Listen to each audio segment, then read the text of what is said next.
hagi descansat i afrontar aquest nou curs que comença el tren d'avui. Abans de començar l'ordre del dia, m'agradaria, si algú encara no s'ha presentat, presentar la nostra nova vicesecretària, la senyora Maria Puig, que substitueix el senyor Víctor Siles i que prendrà les funcions de secretària. I també a la nostra interventora habilitada, Neus Comas, que després de la jubilació de la nostra anterior interventora habilitada, la nostra amiga Teresa Rubina. El punt número 3 és la proposta de nomenament del defensor del ciutadà. Es proposa el ple el nomenament del nou defensor del ciutadà o ciutadana de Ripollet per al proper mandat de 5 anys des del 2011 al 2015 amb una dedicació d'una tarda a la setmana durant les hores que el propi defensor jutgi necessàries a favor d'un dels dos candidats següents, senyor Ramon Costa Rigador, senyor Jacint Padró Rigat. Per al bon desenvolupament de les funcions del nou defensor del ciutadà, se li dota d'un despatx habilitat a l'efecte ubicat al carrer Federico Carteló, número 1315, així com el suport administratiu necessari per atendre les tasques d'aquests títols que siguin necessàries i es fixa la quantitat de 300 euros mensuals en concepte d'indemnització. Per recordar que per a l'elecció d'un dels candidats per ostentar aquest càrrec, el ple haurà d'escollir-ho per, tal com diu el propi reglament, per una majoria de 3/5 parts dels regidors electes.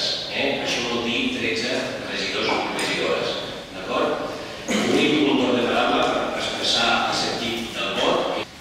Creiem que ha arribat l'hora d'agafar el botànic i buscar una taula amb la dependència municipal i que les ciutadanes i ciutadans de Ripollet podem establir les despeses prescindibles per mantenir el servei, tenint en compte els temps actuals.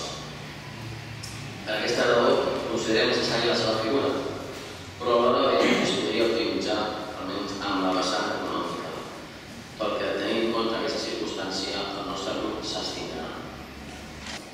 També volem recordar que el reglament que vam aprovar en aquest plenari marcava clarament que els representants, o sigui, el defensor del ciutadà, només ho podia fer per dos candidats,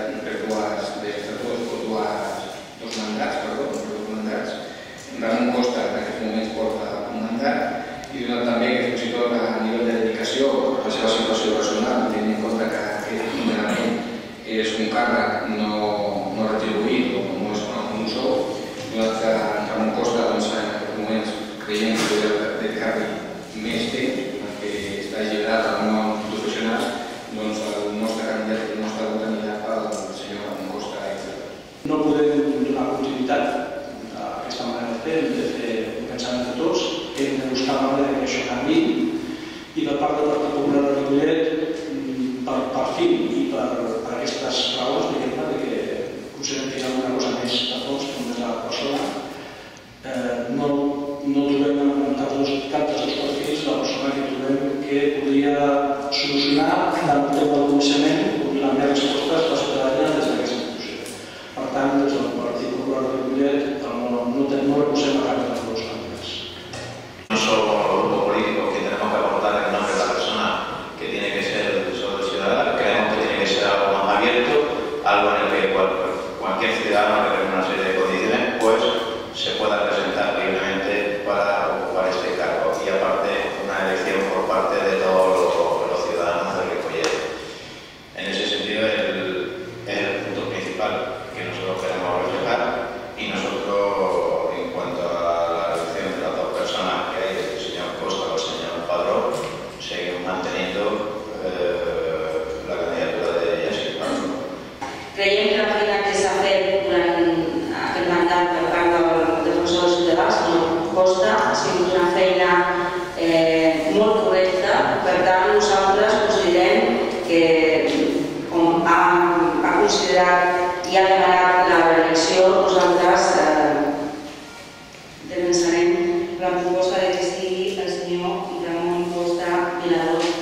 segona votació, tal com diu el reglament, la majoria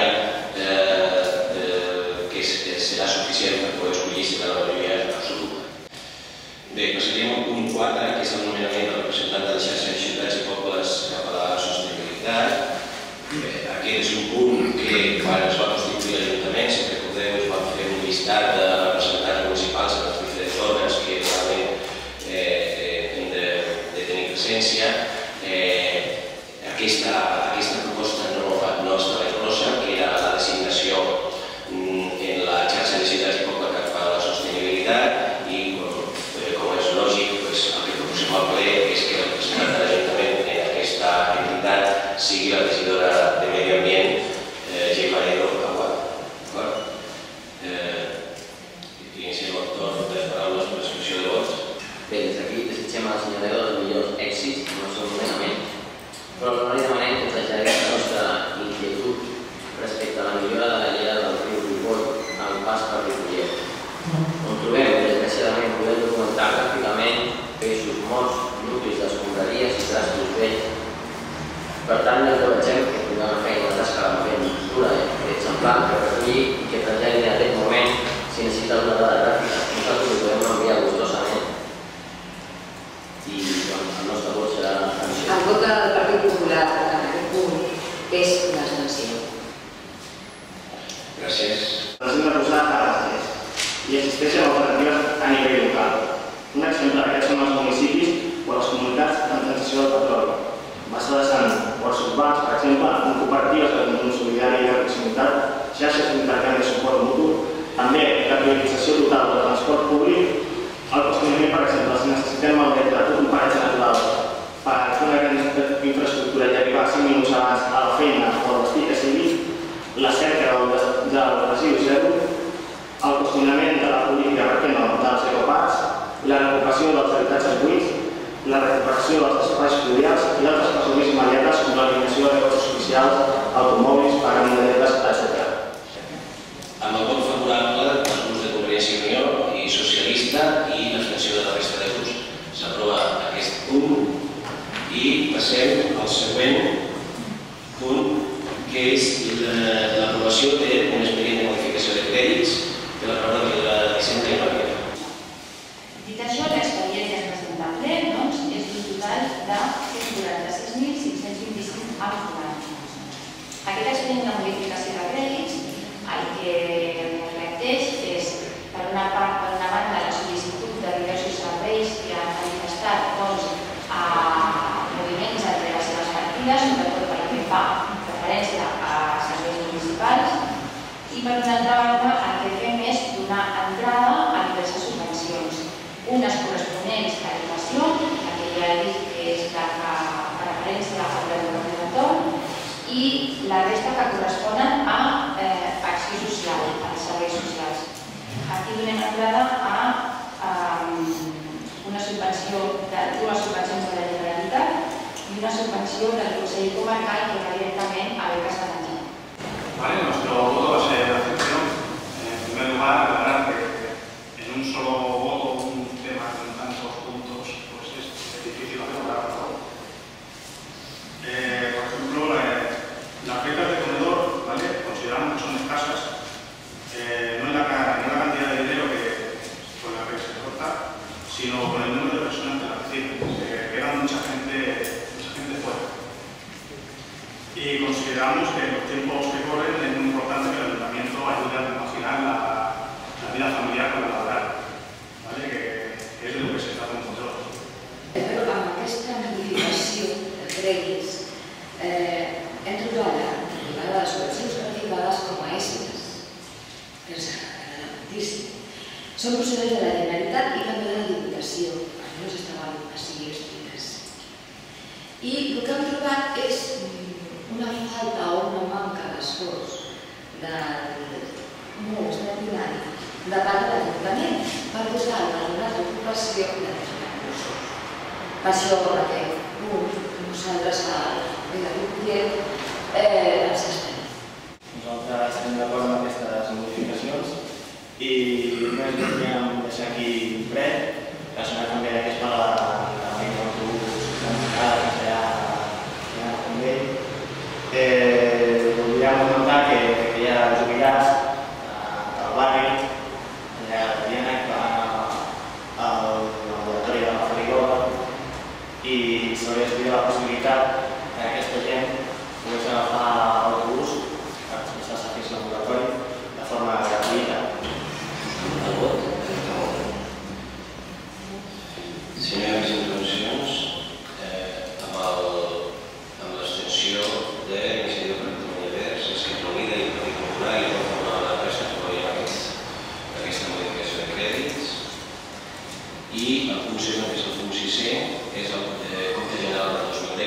i també de la paraula que es va dir.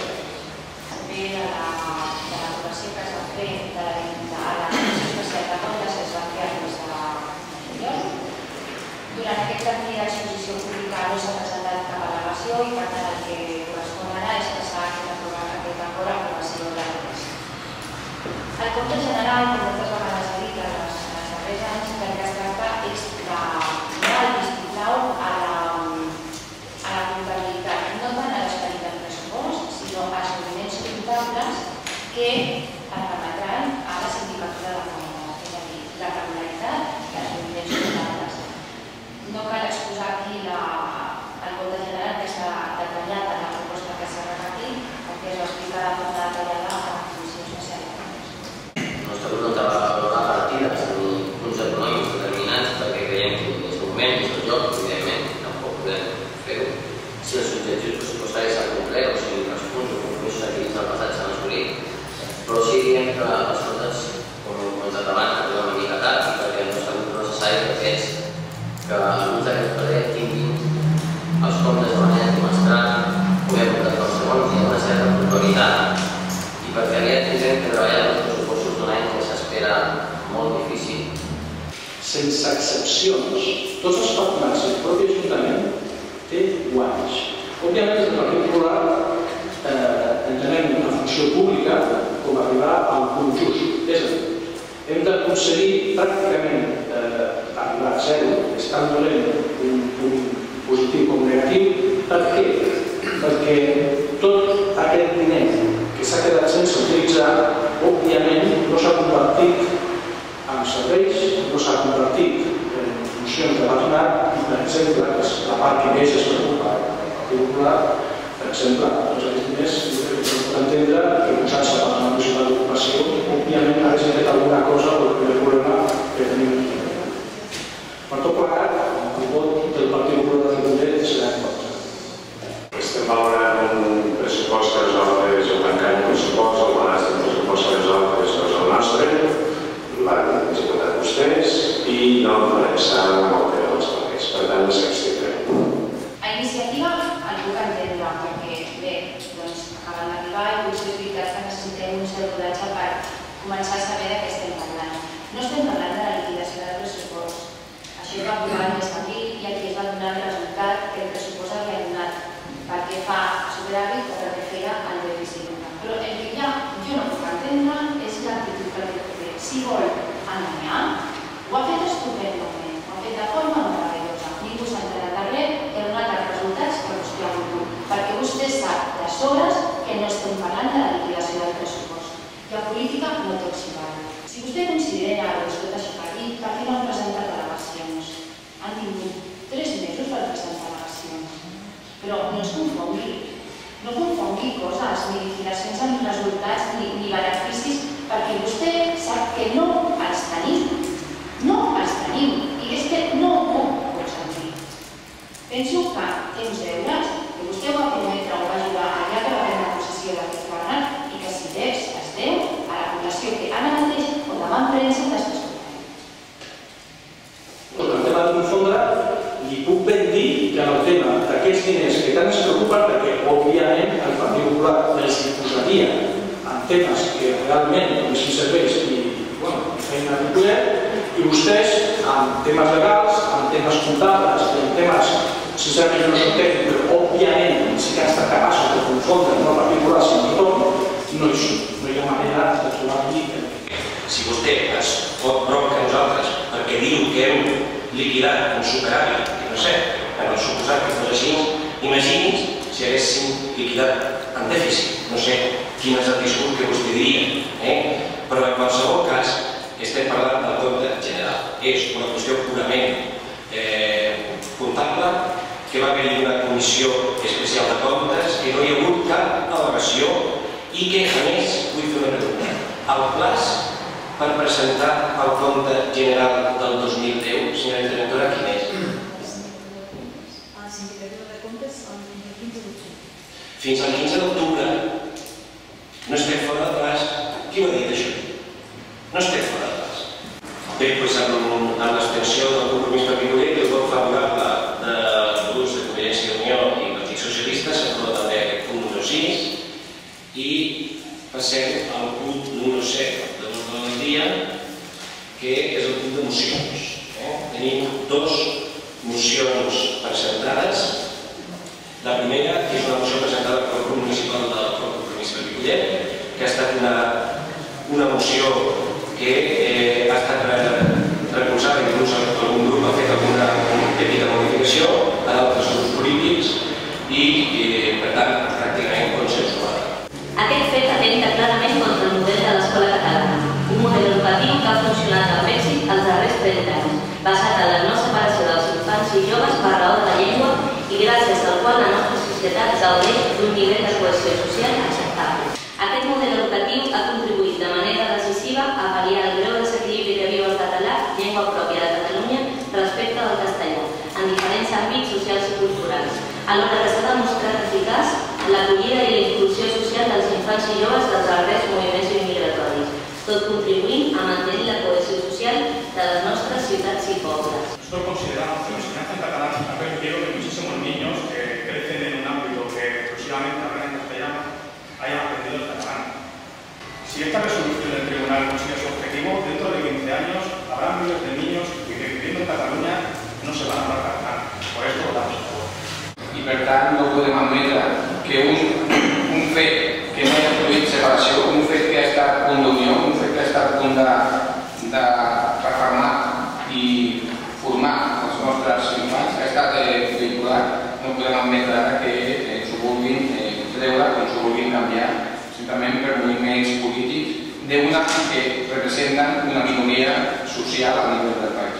Tenemos un tripartito, nos encontramos en el primer punto de reunión, insisto, en una actitud insumisa, una actitud antisistema que no se corresponde, insisto, y con el ejemplo de una función que incluso desde aquí mismo se nos reclama a nosotros. Insistimos en que hay que recordar que el modelo de inmersión lingüística nunca ha sido avalado por el Tribunal Constitucional y por todo este conjunto de razones, desde el Partido Popular de Ripollet, nuestro voto será favorable per diverses qüestions. Primer, considerem que les sentències de les que es parla de la moció posen en perill un sistema d'immersió lingüística que ha funcionat bé, per no dir molt bé, i també considerem que en aquest tema el que es vol crear és un problema allà on no hi ha cap problema. Bé, doncs amb el vot en contra del Partit Popular i el vot favorable de tota la resta de grups aprovem aquesta moció i passaríem a la següent, que és una moció presentada pel grup municipal del Partit Popular i que fa referència al servei del mercat municipal. Estimular la promoció del mercat en diferents activitats als espais municipals, als mitjans de comunicació local i en les festes i esdeveniments més assenyalats de Ripollet. En cinquè lloc, fem un perill preferent per les partistes referent a l'ús i al preu de les places de pàrquing, així com facilitar el coneixement públic de les ofertes, descomptes i les facilitats que ofereixen els paristes a través del boletí, la web, la ràdio i una part dels espais contractats per l'Ajuntament a d'altres mitjans locals. Si es fa aquest gest amb els comerciants del mercat, s'hauria de fer amb tots els comerciants del municipi. Estem parlant d'una competència des d'allà. El comerç de Ripollet, en general, necessita promoció, però sense fomentar el consumisme. Dintre d'un consum responsable, que aquest es faci amb la mesura del possible a la nostra població, evidentment, i si diem Ripollet hem de dir la seva extensió pròpiament dita, no només mercat municipal. Parlen d'estimular la promoció del mercat. És cert, nosaltres ja hi treballem en promocionar el mercat. Potser no ho fem tot el que hauríem de fer, però dic potser. Ara bé, mirem des de fora que consti que nosaltres, aquest Ajuntament, col·labora en totes les promocions que organitzen els concessionaris del mercat, les associacions de concessionaris del mercat, en funció de la seva representativitat respecte dels paradistes. I li puc assegurar que en els darrers 4 anys aquest Ajuntament ha participat en un muntant d'aproximadament uns 65.000 euros. No sé, jo diria que aquesta moció està fora de lloc. Nosaltres, lògicament, votarem en contra. No obstant,